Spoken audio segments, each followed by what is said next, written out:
अस्सलाम वालेकुम वरहमतुल्लाहि वबरकातुहू। कैसे हैं आप सब? आज जुमा है, अल्हम्दुलिल्लाह जुमा की नमाज़ हो चुकी है और मैं आया हूँ थोड़ी बहुत ख़रीदारी करने के लिए।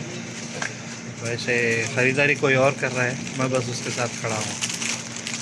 तो अल्हम्दुलिल्लाह से जुमा की नमाज़ अच्छे से हो चुकी है। अभी मैं घर वापस जा रहा हूँ। गर्मी इतनी शदीद हो रही है, उफ, 2 मिनट बाहर ठहरना बर्दाश्त नहीं हो रहा। अब आके भी घर में एसी के बिल्कुल सामने बैठा हूँ, थोड़ी देर के लिए, ज़्यादा नहीं, थोड़ी देर के लिए बैठा हूँ। उसके बाद में फिर जो है नॉर्मल बॉडी टेम्परेचर जैसे ही नॉर्मल होगा फिर दूर हट के बैठा। तो जनाब अभी बन रहा है हमारा लंच, जो कि बेहतरीन लंच रहता माशाल्लाह से। लंच और ब्रेकफास्ट दोनों मिला के होता है जुम्मे के दिन। और ये पड़ रही है अभी रोटी, और ये है सालन जो कि है आलू बैंगन का, और इसके साथ बनेगी लस्सी, बहुत ही शानदार। ये देखिए रोटी पक रही है माशाल्लाह, बेहतरीन रोटी बन रही है। यूजुअली मैं लाइफ में अपनी मतलब मोटी रोटी खाता नहीं हूँ, लेकिन ये पहली रोटी है जो मैं मोटी होने के बावजूद भी बड़ी शौक़ से खाता हूँ। और स्पेशली मैं यहाँ पर आया हूँ ये रोटी और ये सालन और लस्सी के लिए। और उस पराठे के साथ खाया जाएगा ये वाला अंडा, जो कि एक बहुत शानदार अंडा है। टेस्ट में इतना प्यारा है ये कि खाने में मज़ा आ जाता है। वैसे इसमें आपने क्या क्या मिला है जी, बताएं। टमाटर है, प्याज है, टमाटर है, प्याज है, और मिर्चें हैं, उसके बाद साबुत धनिया है, अच्छा खुश्क वाला, अच्छा, और ग्रीन चिलीज़ हैं। ठीक है। ये देखें बहुत ही शानदार अंडा। तो जी आज मैं आपको दिखाऊंगा वर्ल्ड क्लास लस्सी कैसे बनाई जाती है। ये हमने पहले इसमें ऐड किया है लबन, और अब डालेंगे इसमें थोड़ा सा दूध, और उसके बाद उसमें डाला जाएगा थोड़ा सा दही। ये दही पड़ रहा है, ये दही हमने मिला दिया है, ठीक है। अब इसमें मिलाएंगे थोड़ी सी शक्कर, राइट। जी। और ये बन गई भाई। तो जी ये बन गई है हमारी लस्सी, बहुत ही शानदार लस्सी। ये देखें आप इसकी रेजिस्टेंस,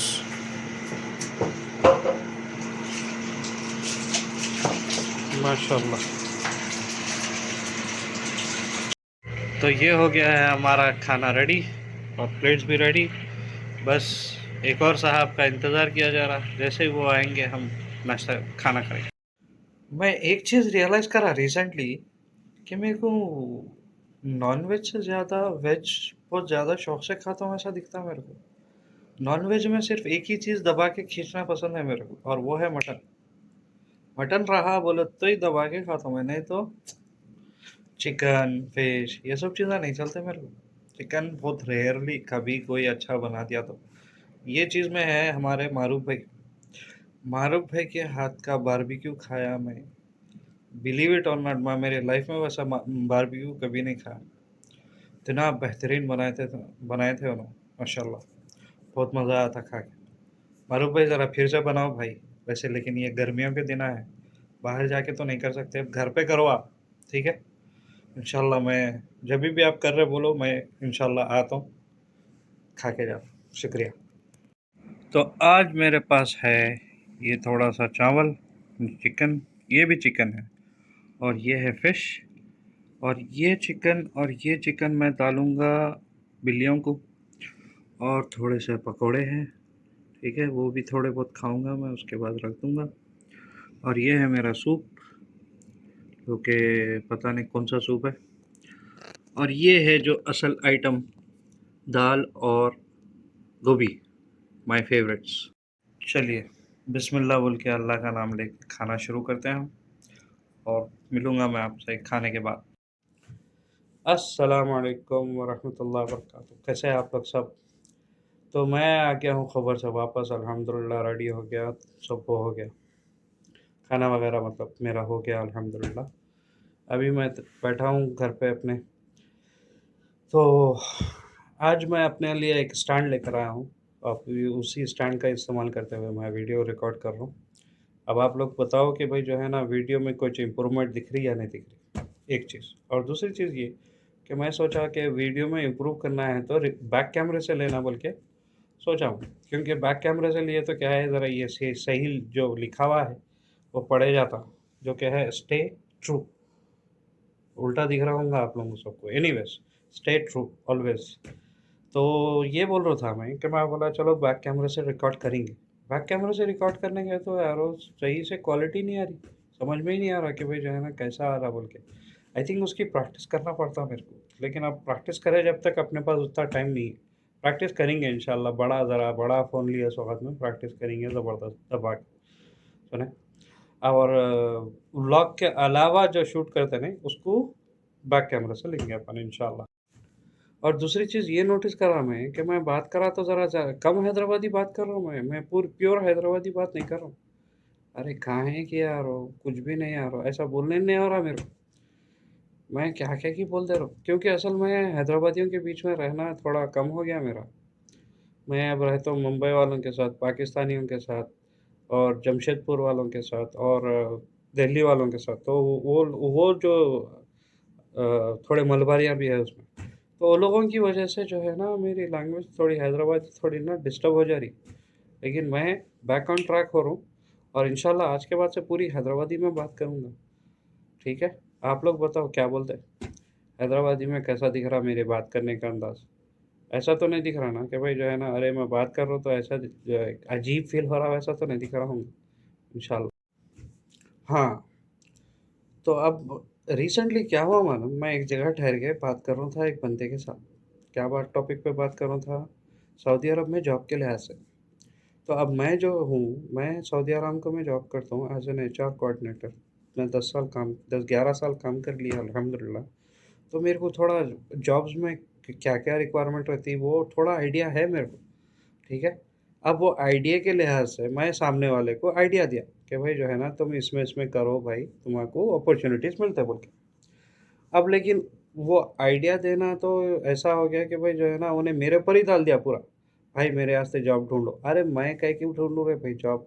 सबसे पहले तो मैं सिर्फ रास्ता बता सकता हूँ आपको, अब उस पर चलना नहीं चलना वो आपका काम है। ठीक है, सबसे पहले ये एक चीज़। और दूसरी चीज़ क्या है मालूम, अब देखो सऊदी अरब में जो मेजॉरिटी, जो साउदियाइजेशन का जो पोर्शन चल रहा, अब देखो एक सबसे बड़ी बात समझने वाली बात ये है कि भाई देखो कोई भी मुल्क अपने नेशनल्स की परवाह पहले करता, बाहर वाले की परवाह नहीं करता। अब जैसे अपन हैदराबादियाँ हैं, एक ज़माने में अगर आप लोगों को याद होगा, जब हैदराबाद में जो है ये ताले पढ़ने आना शुरू करे थे, क्या वो इथोपियंस नाइजीरियंस ये लोग जब पढ़ने आना शुरू करे थे, अपने को कैसा अजीब दिखता था लिटरली।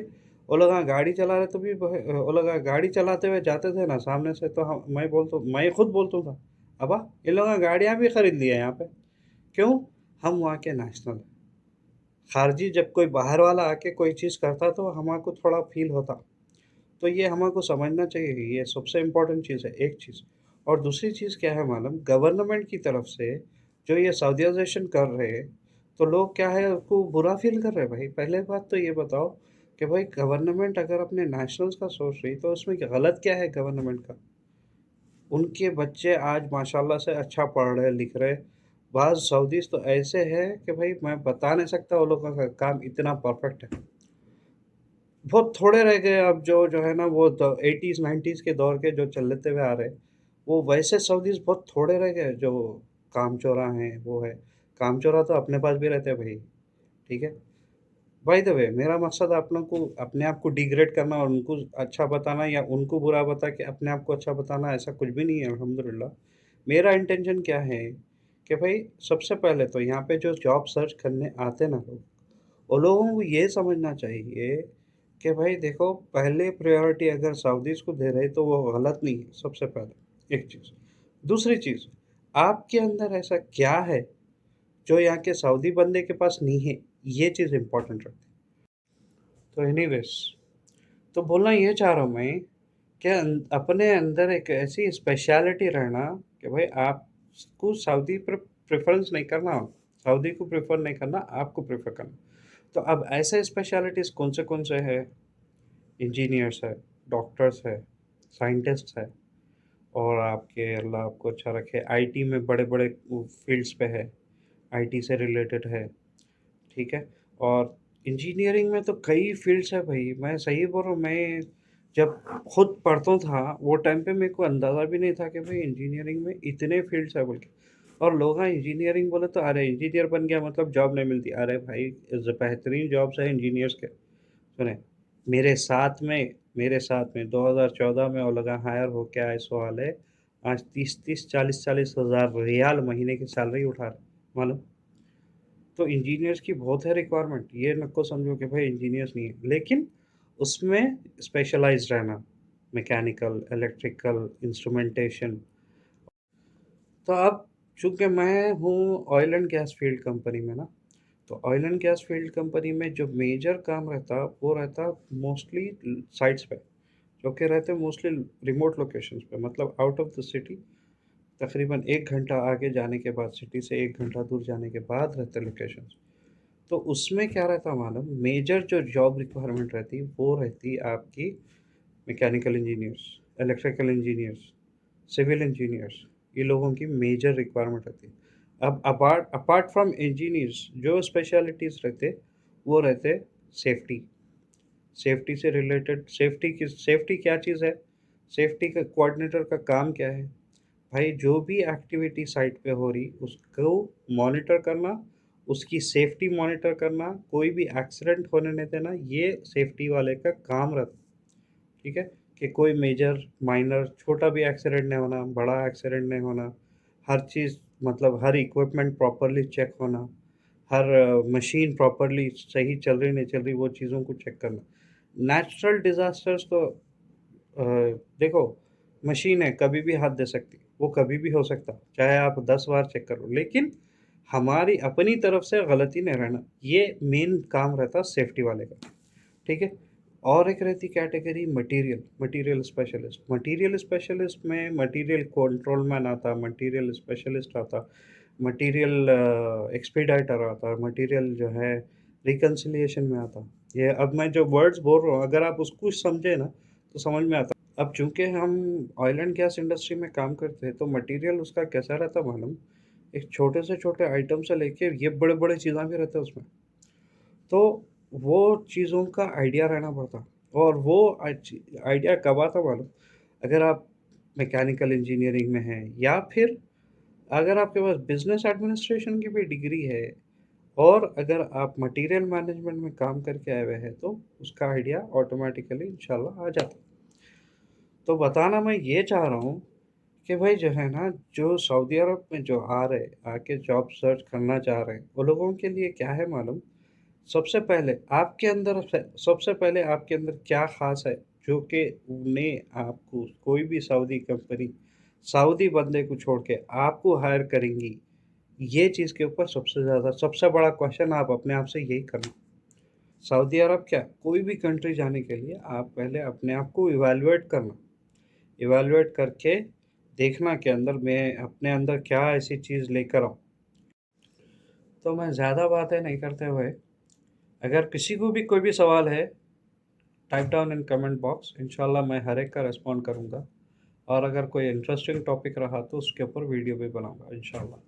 तो मैं ये बता रहा हूँ कि भाई इंजीनियर्स के लिए बहुत अपॉर्चुनिटीज़ है, पूरी दुनिया में अपॉर्चुनिटीज़ है, सिर्फ सऊदी अरब बोल के नहीं, पूरी दुनिया में अपॉर्चुनिटीज़ है, अगर वो लोग सही से अपना सर्चिंग करें तो। इंजीनियर्स, आईटीएंस, और क्या बोलते हैं, अल्लाह आपको अच्छा रखे, डॉक्टर्स, इन लोगों के लिए तो बहुत है। अब थोड़े लोग रहते हैं जिसकी ना पढ़ाई है ना कुछ ना क्या, तो वो लोग ना क्या है, अनस्किल्ड कैटेगरी में बहुत सारे रिक्वायरमेंट रहते हैं, लेकिन remember one thing, unskilled category में सऊदी अरब में को सेलेक्ट करो या क्योंकि सऊदी अरब में क्या रहता मालूम, 600, 700, 800, 1000, ज़्यादा से ज़्यादा बोले तो 1000 रियाल सैलरी रहती है, लेकिन मेहनत वो सुबह के 4 बजे से लेकर रात के 6 बजे तक रहती है। सुनिए, ज़्यादा वर्किंग आवर्स है, बहुत लंबी वो है, शिफ्ट है। मेरी रिक्वेस्ट है, अगर आप अनस्किल्ड है, तो आप यूरोपियन साइड ट्राई करो। सिर्फ़ आपको क्या चाहिए? इंग्लिश का थोड़ा कमांड चाहिए। आपको आईएलटीएस की भी रिक्वायरमेंट नहीं है, मैं जहाँ तक समझता हूँ। बहुत सारे फॉरेन कंट्रीज़ में बहुत सारे यूरोपियन, अमेरिकन, ब्राज़ीलियन ये साइड पे जो है ना आईएलटीएस की भी हाई रिक्वायरमेंट नहीं है, अनस्किल्ड लेबर के लिए बोल रहा हूँ, ठीक है? स्किल्ड वाले के लिए भी जो है मिनिमम रिक्वायरमेंट है बेस्ड ऑन द स्किल। अब कोई इलेक्ट्रिशियन है, प्लम्बर है, ये लोग यहाँ क्या है मालूम, अपने आप को छोटा समझ रहे, जबकि दुनिया में ये लोगों की रिक्वायरमेंट बहुत बड़ी है मालूम। दुनिया का कोई ऐसा कॉर्नर नहीं है जहाँ पे इन लोगों की रिक्वायरमेंट नहीं है। तो इंशाल्लाह जब मैं रियाद जाऊँगा तो इंशाल्लाह पूरे आईटी वाले ग्रुप को बिठा के इंशाल्लाह बात करता हूँ उन लोगों के साथ, उन लोगों के साथ एक ज़बरदस्त ब्लॉग बना के शूट करके उसको जो है पोस्ट भी करूँगा इंशाल्लाह। और वैसे ही जो है आप लोगों से रिक्वेस्ट है मेरी कि अगर मैं ये बोलने में मेरे किसी को भी अगर तकलीफ़ पहुँची तो सबसे पहले मैं माफ़ी चाहता हूँ। मेरा इंटेंशन आप लोगों को ये बोल के आपको हर्ट करना नहीं था, बल्कि आपको बताना था कि भाई जो है ना, कोई भी इंसान एक लिमिट तक कर सकता है। आप है वो जो खुद अपने लिए सबसे बेहतरीन कर सकता है। दूसरा कोई भी उतना इंटरेस्ट से नहीं करता, उतना सही तरीके से नहीं करता जितना आप खुद अपने लिए कर सकते हैं। आपको अगर गाइडेंस की ज़रूरत है तो आप बोलो मेरे को, इंशाल्लाह मैं हाज़िर हूँ। मैं पूरी कोशिश करूँगा कि भाई मेरे जितने भी सोर्सेस हैं मैं उसके थ्रू आपको गाइड कर सकूँ इंशाल्लाह, ठीक है? अलबत्ता अगर किसी को भी मेरी ये अल्फाज से तकलीफ़ हुई, और मैं किसी को भी डायरेक्टली इनडायरेक्टली किसी को भी नहीं बोल रहा हूँ भाई ये बात, तो दैट्स इट फॉर टुडे। इंशाल्लाह कल मैं जो है, मेरा इरादा है कि भाई हमारी टीम में एक्सपर्ट बंदे बैठे हुए हैं, तो वो लोगों से बात करना, बात करके जो है ना अपने बंदों को समझाना कि भाई जो है ना खाली एक इंजीनियरिंग, मतलब एक दिमाग में ये ना भर लो कि भाई जो है ना engineering is a small topic. बहुत बड़ा, बहुत मेजर टॉपिक है इंजीनियरिंग। अल्लाह ताला मेरे को कामयाबी दे इसमें कि भाई मैं जो कोशिश कर रहा हूँ कि भाई लोगों लोगों को जो मैं जानता हूँ, जो मैं समझता हूँ, जो मैं सही देखता हूँ, वो बता सकूँ। अल्लाह ताला आप लोगों की ज़िंदगियों में बेहतरी लाए। अल्लाह ताला जो जॉब ढूँढ रहे हैं उन लोगों को अल्लाह ताला बेहतर से बेहतर रिज़्क़ के दरवाज़े खोले। और दूसरी बात ये है कि भाई जो है ना अल्लाह ताला मेरे लिए भी बेहतर हालात करे। मेरे लिए भी आप दुआ करिए, आपके लिए मैं दुआ करता हूँ। अल्लाह ताला हर एक के हालात बेहतर करे इंशाअल्लाह। अल्लाह हाफ़िज़। अस्सलाम वालेकुम।